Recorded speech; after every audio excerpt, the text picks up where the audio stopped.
The year is 1848. The place, a remote stretch of the American River in Northern California. A man named James W. Marshall, a carpenter building a sawmill for his employer, John Sutter, inspects the channel his crew has been digging. In the shallow, cold water, something catches his eye, a brief, metallic glint. He reaches down and picks up a small, heavy, yellowish flake. He bites into it. It's soft. It doesn't break. It can only be one thing. In that quiet, solitary moment, James Marshall held in his hand the spark that would ignite a firestorm across the globe. He had found gold. This is the story we all know. The California Gold Rush. A romantic tale of rugged, adventurous prospectors called 49ers, who traveled west with a pickaxe and a dream and found fortunes glittering in the riverbeds.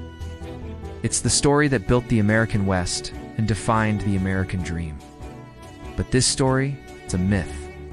The shimmering promise of gold concealed a much darker reality, one filled with desperation, violence, and exploitation. This is the brutal truth of the California Gold Rush they never taught you in school. The news of gold did not spread like a wildfire at first. It was a whisper, a rumor carried by travelers. That all changed thanks to a shrewd merchant named Sam Brannan. After confirming the gold's existence, Brannan didn't just tell people. He ran through the dusty streets of San Francisco, holding a bottle full of gold dust above his head, shouting at the top of his lungs, "Gold, gold, gold from the American River." The whisper became a roar. The fever had begun. From every corner of the nation and the world they came. Farmers from Missouri sold their land and packed their families into rickety-covered wagons. Clerks from New York abandoned their desks. Sailors jumped from their ships the moment they docked in San Francisco Bay, leaving hundreds of vessels to rot in the harbor. They came from Europe, from China, from Latin America, all drawn by the irresistible pull of instant wealth. The journey itself was a brutal filter, a trial by fire before the real test even began. For those who chose the overland route, the journey was a grueling, 6-month ordeal across 2,000 miles of unforgiving territory. They traveled in wagon trains or prairie schooners, forming slow-moving communities against the vast emptiness of the plains. The greatest danger wasn't conflict, but disease. Cholera, spread by contaminated water sources, swept through the wagon trains, killing thousands. Beyond the plains, they faced scorching deserts where water was more precious than gold. And finally, the ultimate barrier, the towering, snow-capped peaks of the Sierra Nevada mountains. Many arrived too late in the season, facing starvation and frostbite, a haunting echo of the tragic Donner Party just a few years earlier. The sea route was no easier. The longest path was an 18,000-mile, 8-month voyage around the treacherous Cape Horn at the tip of South America, a place of monstrous waves and violent storms that could splinter a ship to pieces. A supposed shortcut was to sail to Panama, cross the 50-mile, disease-ridden jungle on foot or by mule, and then wait, sometimes for months, on the Pacific coast for another ship to take them north. In the sweltering heat of the Panamanian jungle, thousands of prospectors would succumb to malaria, yellow fever, and other tropical diseases before ever laying eyes on California. Those who survived these journeys arrived in California already exhausted, often having spent their life savings only to find the real hardship was just beginning. This was the first dark truth of the gold rush.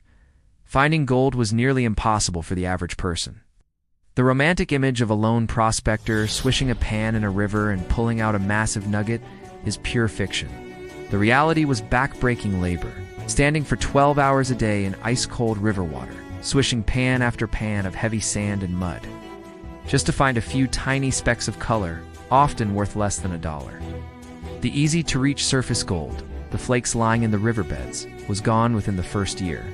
The real treasure, the mother lode, was buried deep within the earth, locked inside veins of quartz rock. Reaching it required organized labor, heavy machinery, and capital things the average 49er simply did not have. Very quickly, the dream of the independent prospector died, replaced by the grim reality of working for wages for large industrialized mining companies that moved in to claim the land. This leads to the second dark truth. Life in the boomtowns was hell on earth. Cities like San Francisco exploded overnight.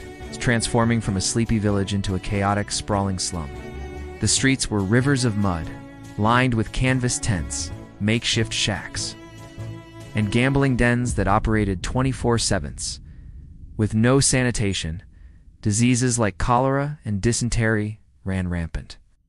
And with no effective law enforcement, violence was a part of daily life. In the absence of formal law, the miners created their own. They established mining codes to regulate claims, but this quickly devolved into brutal vigilante justice. A man accused of stealing a mule or a bag of gold dust would be brought before a miners' court, often little more than an organized lynch mob. With no judge, no jury, and no real evidence, a verdict would be reached by a shout from the crowd. Punishment was swift and final, often at the end of a rope. This system was also used to enforce a harsh racial hierarchy. Foreign miners, especially those from Latin America and China, were targeted. The state legislature passed a foreign miners' tax, a crippling monthly fee designed explicitly to drive them out. When that wasn't enough, mobs of white miners would attack their camps, beating them, burning their shacks, and stealing their claims. But the darkest truth of the gold rush, the one most often erased from the history books, was the genocide of California's Native American population. Before 1848, over 150,000 Native people lived in the region. The influx of hundreds of thousands of miners who saw them as obstacles to the gold led to a demographic catastrophe. Native lands were stolen, their rivers polluted, and their food sources destroyed. Vigilante militias were formed by miners with the explicit goal of exterminating native villages. The state government not only looked the other way but encouraged it, offering bounties for Indian scalps. It was a systematic campaign of murder, enslavement, and displacement. Within 2 decades, the Native American population in California had plummeted by over 80%. And as the years went on, the methods of mining became even more destructive. To get at the gold locked deep in the hills, the mining companies developed a new and terrifying technology: hydraulic mining.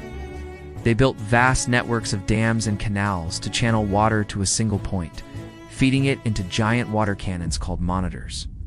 These cannons fired jets of water with such immense force that they could liquefy entire hillsides in a matter of hours, washing away millions of tons of soil and rock to be sifted for gold. The result was environmental devastation on an apocalyptic scale. Entire landscapes were annihilated, leaving behind barren, lunar-like canyons.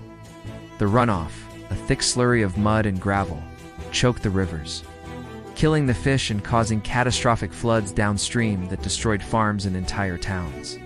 So, if the miners weren't getting rich, who was? This is the final secret of the gold rush. The real fortunes were not made by swinging a pickaxe, but by selling them. The merchants and entrepreneurs who supplied the miners were the ones who struck the real motherlode.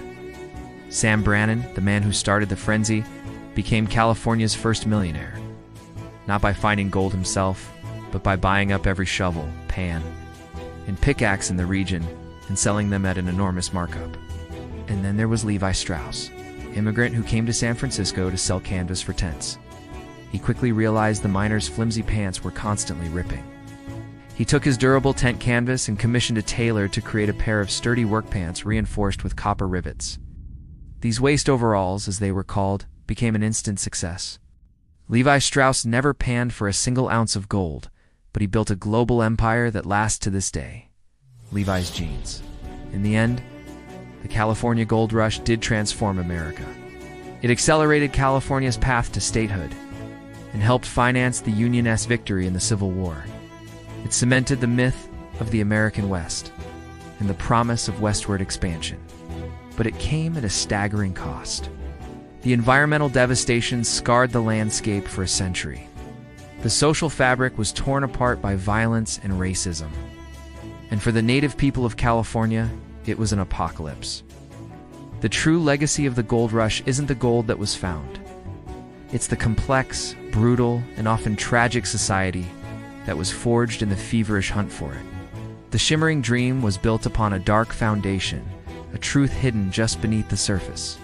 The past is never truly lost. It's just waiting to be exposed. What part of the gold rush story surprised you the most? Let us know in the comments. And for more deep dives into the history they never taught you, subscribe to Past Exposed and hit the notification bell. You won't want to miss our next investigation.